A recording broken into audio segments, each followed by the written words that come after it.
Hi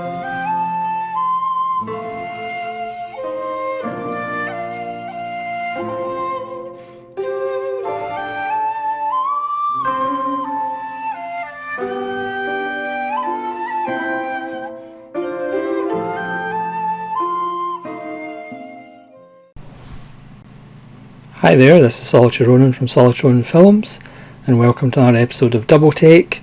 Today's Double Take, we're going to talk about an old film and a new film from Shinya Tsukamoto, one of the greatest Japanese directors of all time, but is kind of overlooked. He has done great work. He's always dealing with low budgets. But he has created such a wonderful body of work, and Third Window have recently released two of his films. His latest from 2023, I can't believe I'm talking about a film from 2023, Gadzooks, Shadow of Fire, which is kind of the final part of the trilogy, kind of war trilogy that he started with Fires on the Plain, which is a film that he wanted to do for years before he finally did it, and Killing, even though, as somebody says in one of the essays on these releases, you should really watch Killing first, because that's pre-war, then Fires on the Plain, and then Shadow of Fire, which is after war. So Tsukamoto, even though he's famous for Tetsu and kind of originally kind of being in the body horror stuff with Cronenberg, even though we know that both Tsukamoto and Cronenberg, their concerns are much bigger than that, he kind of felt through technology and kind of distancing humans from things like war, not talking about it. Japan was kind of headed for war, or just more and more conflict, and here we are. So that's why he kind of made Fires on the Plain, Killing, and Shadow of Fire, and at the same time releasing his most recent film. They also released my favourite one of his films, well, my favourite film by him. I think this might be arguably my favourite film of the 21st century, Vital, with Asano Tadanobu, from 2004. This is it's finally in a Region B. I do have it on Blu-ray Region A from the Arrow US Solid Metal Nightmares films of Tsukamoto. So it's great to have it on Region B. I was so excited when Third Window announced these two films, and they are both fabulous. But we'll talk about Shadow of Fire, his latest one. Again, it's got a small cast. It's mainly 4 characters. So you have this young woman. It's set in post-war Japan, but again, because of Tsukamoto's budget restrictions, we hear a lot outside that's going on. It's based around the kind of black market areas, which Tsukamoto did a lot of research in. So you have this young woman who is essentially prostituting herself to survive in this broken down and damaged and burned out what was a bar. You have this little boy who is literally stealing to survive, and they kind of, a soldier comes to use her services, but kind of doesn't, rather just spend the night, and then the 3 of them kind of form this uneasy triangle, and the young woman lost her husband in the war and her kid, so this is a kind of surrogate relationship, but this isn't like a Hollywood film or anything. So things happen, and then the little boy gets involved with this guy, who takes him on a road trip to do something for him, because the little boy has found a gun, and that gun is fairly important in this guy's mission, if you like. So whereas killing is about a samurai wanting to go to war, and another samurai played by Tsukamoto himself trying to show him the realities of it, and then obviously Fires of the Plain is not necessarily a war film in the sense that there's an enemy. The enemy is the Japanese soldiers themselves, because they do despicable things to each other and the unseen enemy.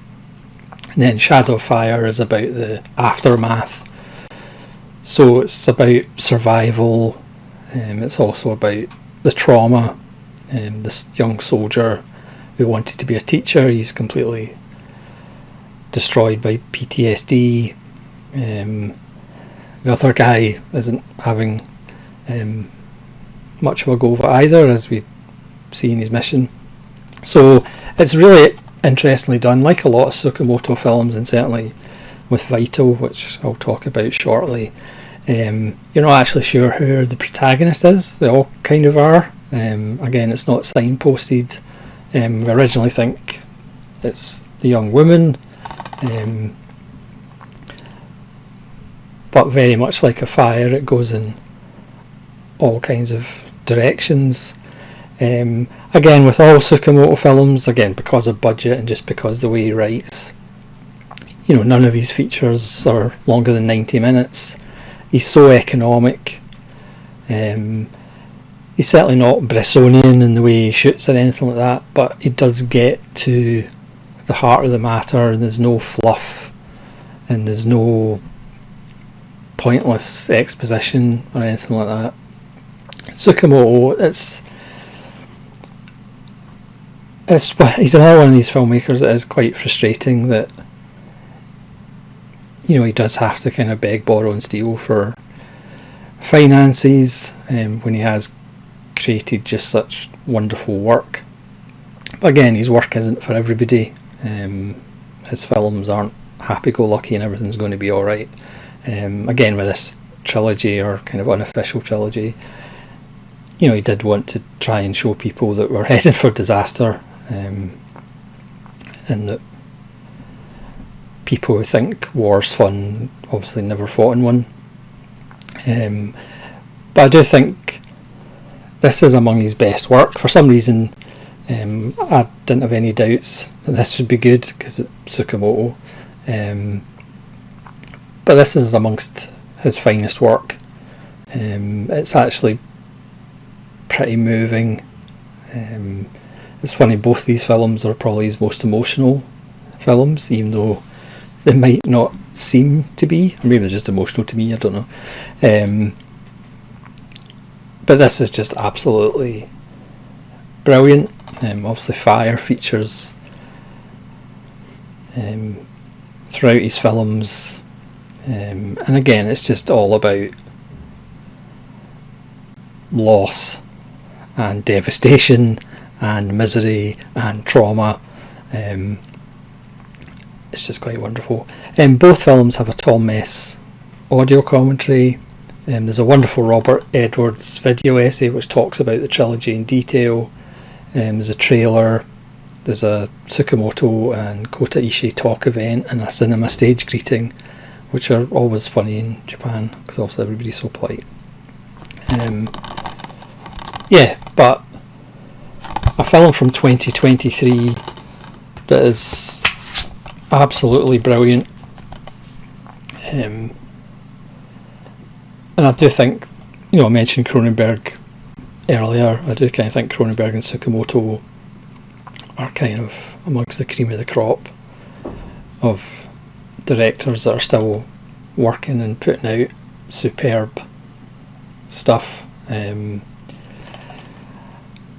Again, it's kind of shot on digital. There's an immediacy to it, And again, even though there's not a huge cast, there's not huge sets, but we still get an idea of the devastation. It's just beautiful. It's beautiful and horrible, but highly recommended. It's one of the best films of the 2020s. That's obviously a fairly low bar, but stunning stuff. But it still doesn't beat Vital as my favourite Tsukamoto, and as I said, it might be my favourite film of the 21st century. Asano Tadanobu stars, and of course he's pure star with that face. The fact he's got two eyes on either side of his nose just finishes his face off beautifully. The film starts off with what you think is going to be another kinetic Tsukamoto film, but this is actually his most kind of reserved, if you like, or stately, even though there are kind of jump cuts and things like that. But considering what the subject matter is about, having a Tetsuo-like assault on the senses wouldn't be as effective. And like all great filmmakers, Tsukamoto knows how to shoot a film in a certain way. This is one of these films that you could view as a horror film even though it's not a horror film. So Asano wakes up and he's in a coma. He wakes up in a hospital after a car accident. He has amnesia, and slowly he remembers that he wanted to go to medical school. One of the great things about Vital is the fact the timeline is all kind of muddled up and mixed up as he is. So he goes to medical school, but obviously he's still a little bit messed up. His girlfriend died in the car accident, and we have flashbacks because they did like a little bit of mutual asphyxiation. It's actually an 18 on the BBFC, and it does say contains asphyxiative practices. They like to choke each other out. Who doesn't? But then in the dissection class, he starts to slowly realise that he's actually dissecting his girlfriend. There is a girl in the class that becomes interested in him just because probably because he's Asano Tadanobu, but because he's dark and moody and has a strange past. But again, it's not as exploitative or gory as it could have been, or as it sounds. It's very classy, but it's still creepy. It's unsettling. It is talking about grief. He goes to his ex-girlfriend's parents, which is a wonderful scene. It's about grief, how different people react to grief. Again, it's about this conversation of, where is human consciousness? Where is it in the body when you're alive or when you're dead? Tsukamoto went round to all these doctors and all these hospitals asking that question, and nobody could give him an answer, and that's kind of what the film's about. And a bizarre side note, that the hospital they shot at,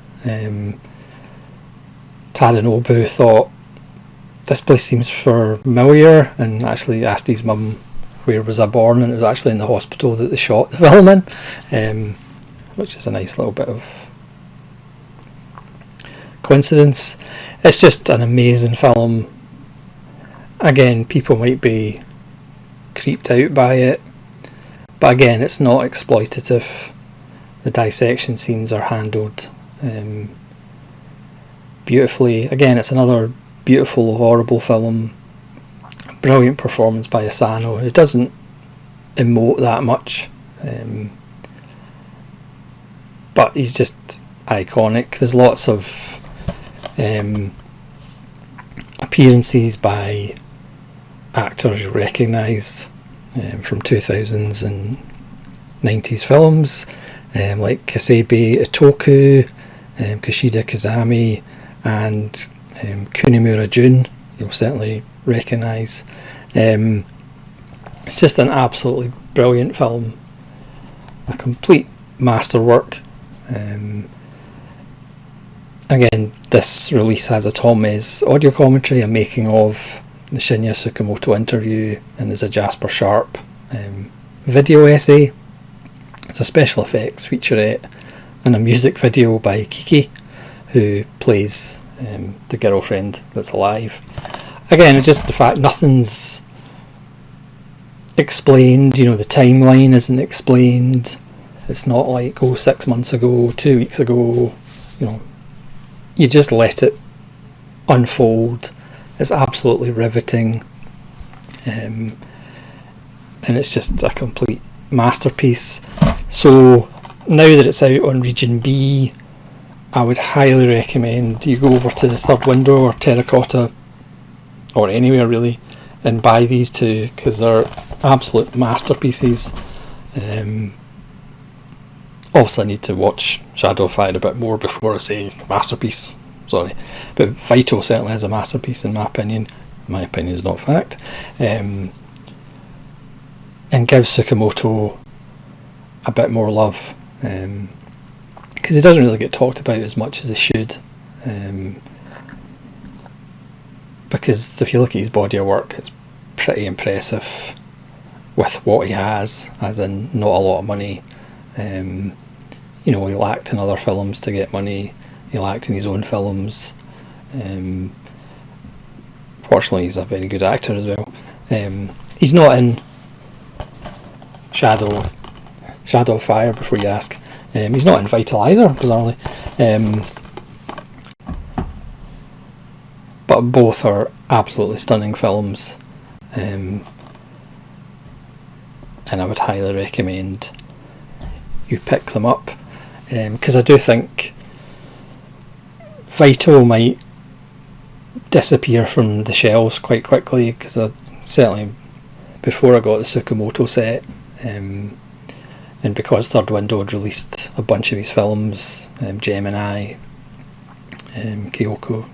Kotoko even,